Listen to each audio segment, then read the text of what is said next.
हवाले से मैं आपकी खिदमत में 4 बातें अर्ज कर रहा हूँ उलमाए देवबंद को समझाने के लिए कि देवबंदियत क्या है। ये किसी मज़हब का नाम नहीं है, किसी फ़िरके का नाम नहीं है, किसी मकतबा फ़िक्र का नाम नहीं है। तो देवबंदियत है क्या? तो 4 काम है भाई। इसका इको में डबलिंग बंद करें, एक आवाज़ हो। 4 काम जहन में रखें। एक है दीन का उतरना, एक है दीन का लिखवाना, एक है दीन का फैलाना और एक है असली दीन का पहुंचाना। 4 काम है। तंजील दीन, तकमील दीन, तदवीन दीन और तमकीन दीन और ततहीर दीन। 4 को 5 कर लें, 4-5 में मुनहसर है। मसलन तंजील दीन ये मेरे अल्लाह ने किया है, दीन उतारा है। और तकमील दीन ये रसूलुल्लाह सल्लल्लाहु अलैहि वआलिहि वसल्लम पर हुआ है, हुज़ूर पाक ने मुकम्मल किया। और तमकीन दीन, दीन की मजबूती ये पैगंबर के सहाबा और अहले बैत ने किया। और तदवीन दीन, दीन को लिखवाना ये इमाम आज़म अबू हनीफा ने किया। ये 4 बातें। तो उलमाए देवबंद जो है, इनने न दीन उतारा है, न दीन को मुकम्मल किया है, न सहाबा की तरह इन्होंने काम किया है, न इमाम हनीफा की तरह लिखवाया है। तो इन्होंने किया क्या है भाई? इन्होंने ततहीर दीन की है कि असली शक्ल में दीन उम्मत तक पहुंचाया है। जो अमानत अल्लाह ने हुजूर को दी, हुजूर ने सहाबा को दी, सहाबा ने अपने शागिर्द इमाम साहब को दी। इमाम साहब वाली अमानत जब बर्र सगीर में आई, ये बर सगीर पाक व हिंद में आई, तो यहाँ 2 काम हुए इस अमानत दीन के साथ। कुछ ने इस अमानत को घटा दिया, कुछ ने बढ़ा दिया। जिसे घटाया उसे कहते हैं इल्हाद का फितना, जो बढ़ाए उसे कहते हैं बिदआत का फितना। उलमाए देवबंद ने कहा ना हम इल्हाद वाले हैं, ना हम बिदआत वाले हैं, हम असली दीन की शक्ल में अहले सुन्नत वल जमात वाले, असली से असली और हकीकी दीन फैलाने वाले हैं। हर मसले पर उलमाए देवबंद असली दीन सुनाते हैं। ये कोई मजहब का नाम नहीं है, ये किसी फिरके का नाम नहीं है। ये असली दीन की ताबीर, तशरीह, वजाहत, एक्सप्लेनेशन, तफसीर, कुछ भी कह दें, ये असली दीन सुनाते हैं। और फिर याद रखें, उलमाए देवबंद ने तकरीर के साथ, तहरीर के साथ, वाज़ व नसीहत के साथ, तज़कीर और तसव्वुफ़ के साथ, जिहाद फ़ी सबीलिल्लाह के साथ, खानकाई निज़ाम के साथ, सियासत इस्लामिया के साथ, तबलीग के साथ, मदारस और मसाजिद कायम करके उम्मत तक असली दीन पहुंचाया। और ये बात चैन में रखें कि उलमाए देवबंद ने मुकम्मल दीन को संभाला है, मुकम्मल दीन को, अधूरे दीन को नहीं।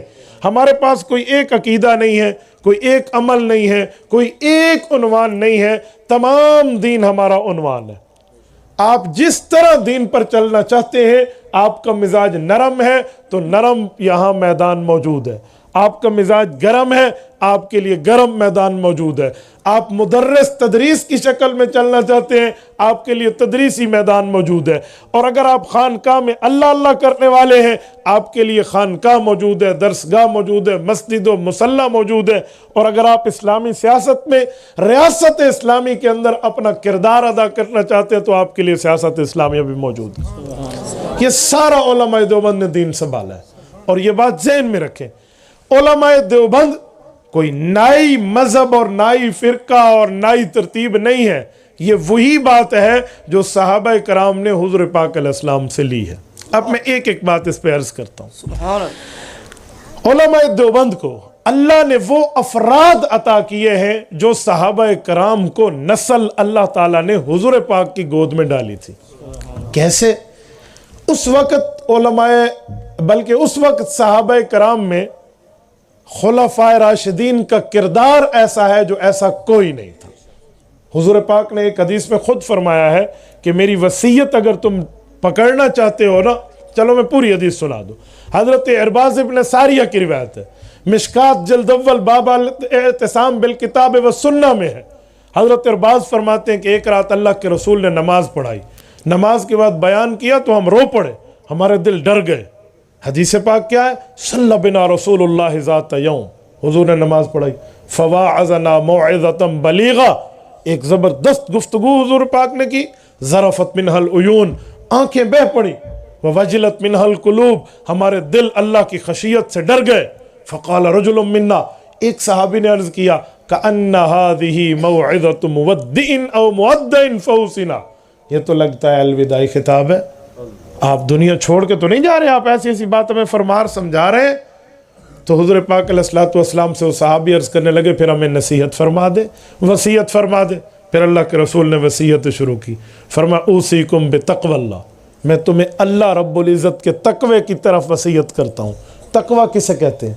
तकवा तो लफ्ज़ी तर्जमा है गुनाह को छोड़कर अल्लाह की मोहब्बत को दिल में रखना, लेकिन इसकी मिसाल देते हुए मैं अल-जामे लि अहकामिल कुरान कुर्तुबी का एक हवाला पेश करता हूँ। हुदल लिल मुत्तकीन, ये सूरत बकरा की आयत नंबर 2 है। अलिफ लाम मीम ज़ालिकल किताबु ला रैब फीह हुदल लिल मुत्तकीन। क्या मतलब? ये कुरान जो है ये मुमिनीन मुत्तकीन की हिदायत के लिए। इसके तहत इमाम कुर्तुबी ने एक हदीस पाक लिखी है, वो ये कि हज़रत उमर रज़ी अल्लाह अन्हु का दरबार लगा हुआ था। दरबार फ़ारूकी में सवालात व जवाबात इल्मी होते थे। तो हज़रत उमर ने सहाबा कराम से पूछा कि आपने रसूलुल्लाह से बराह रास्त कुरान समझा है, क्या आप में कोई ऐसा है जो मुझे एक आयत की तफसीर आसान लफ्ज़ों में समझा दे? उन्होंने पूछा अमीरुल मुमिनीन आप किस आयत के बारे में कहना चाह रहे हैं? कहा जी हुदल लिल मुत्तकीन में है, ये जो तकवा वाले हैं मुत्तकी हैं इनको कुरान हिदायत करता है। तकवा किसे कहते हैं? जो हुजूर से सुना है वही मुझे बताएं। तो सहाबा इकराम इतना तो समझते थे कि हज़रत उमर कोई आम तशरीह नहीं, तशरीह नबवी पूछ रहे हैं। तो हज़रत उबई बिन काब रज़ी अल्लाह अन्हु आगे हुए। हज़रत उबई ने पूछा, ये इमाम कुर्तुबी ने लिखा है वाक़ई। हज़रत उबई पूछने लगे कि अमीरुल मोमिनीन जवाब तो देता हूँ पर एक दो जवाब मुझे दे दें, एक दो बातें मैं समझाए देता हूँ। कहा जी पूछे। कामा सलकत तरीक़ ज़ा शौक़, कभी उस जगह से गुजरे हैं जहाँ कांटे ही कांटे हो और उस झाड़ी से आप गुजरे? तो हज़रत उमर ने कहा नाम सलक तो मिरारा, एक नहीं कई बार इत्तेफाक हुए जहाँ से गुजरता हूँ बाज़ों का कांटेदार झाड़ी होती है उधर से मुझे गुजरना पड़ता है। तो उन्होंने कहा कैसे गुजरते? कई फसलक, आपके गुजरने की कैफियत? का शमम तो सयाबी सुम्मा सलक तो, ये जो मेरे जायद कपड़े होते हैं जो इधर उधर इंसान के, वो मैं संभाल लेता हूँ, यूँ संभाल लेता हूँ ताकि किसी कांटे में उलझ न जाए, छोड़ नहीं देता उन्हें अपने पास मजबूत करता हूँ फिर गुजरता हूँ। फरमाया फज़ा का तकवा, यही तकवा है कि दुनिया से गुजरो किसी जगह तुम अल्लाह की मुखालफत में दिल अटका न बैठो। तो हुजूर ने पहली वसीयत फरमाई ऊसीकुम बितक़वल्लाह, मैं तुम्हें तकवे की वसीयत करता हूँ कि दुनिया में जिंदगी गुजारो ऐसी गुजारो जिसमें अल्लाह ताला के खिलाफ तुम्हारा दिल कहीं अटक न जाए। ओके, एक वसीयत। दूसरी वस्समअ वत्ताअ, सुनो और मानो। किसकी? व इन काना अब्दन हबशिया, एक रिवायत में व इन अब्दन हबशिया मुस्नद अहमद में फरमाया हबशी गुलाम ही तुम्हारा सरबराह क्यों ना हो, उसके रंग को नहीं देखना, उसकी इल्मियत को देखना है, उसके चेहरे को नहीं देखना, उसकी सलाहियत को देखना है। वो तुम्हारा आलिम दीन जो तुम्हारा बड़ा हो, तुम्हारा हुक्मरान हो, तुम्हारा एक किस्म का निगरान हो, उसकी बात को सुनना है और बजा लाना और मानना है। ठीक हो गया। अगली वसीयत फरमाया फ़इन्नहु मन यइश मिनकुम बादी, मैं दुनिया छोड़ जाऊंगा मेरे बाद तुम्हें कुछ मामलात मिलेंगे। मन यइश मिनकुम बादी, जो मेरे बाद जिंदा रहेगा, फसयरा इख्तिलाफन कसीरा, अजीब अजीब किस्म की बातें सुनेगा, अजीब अजीब किस्म की लड़ाइयाँ इख्तलाफात, गोया फ़िरका वारियत का दौर देखेगा। तो सहाबा कराम ने सवालिया नज़रों से अल्लाह के रसूल को देखा, इसका सद्देबाब क्या होगा, इससे कैसे बचेंगे? तो हुज़ूर पाक ने फरमाया फ़अलैकुम बिसुन्नती व सुन्नतिल खुलफ़ाइर राशिदीन अल महदीयीन, का मेरा तरीका और मेरे सहाबा में खुलफ़ाए राशिदीन का तरीका देखना, हुजूर का तरीका और खुलफ़ाए राशिदीन का तरीका देखना। मैं सवाल करता हूँ, हुजूर का तरीका बहुत नहीं है, ये खुलफ़ाए राशिदीन के साथ बात क्यों की है? तो खिलाफत राशिदा में तो वही तरीका है जो हुजूर का है। तो अलैकुम बिसुन्नती से बात ख़त्म हो गई थी कि हुजूर का तरीका है। नहीं, रिसालत में आप कुछ समझाना चाहते हैं। फरमाते हैं मेरे जो सहाबा है ना, ये मेरी नबुव्वत के ऐनी शाहिद है, मैं कर रहा हूँ ये देख रहे हैं। बात वालों ने न मुझे देखना है न मुझे करते उन्हें नज़ारा करना है, इन्होंने देखा है मेरे किस लफ्ज़ का क्या मतलब है, मेरी किस हदीस की क्या मुराद है। कहने वाले की बात को सुनने वालों से समझना, व सुन्नतिल खुलफा, ये हुजूर ने सहाबा कराम को आइडियल और मॉडल पेश करके आपके और मेरी खिदमत में भेजा है। फरमाया अलैकुम बिसुन्नती, मेरा तरीका, व सुन्नतिल खुलफाए राशिदीन अल महदीयीन, इनका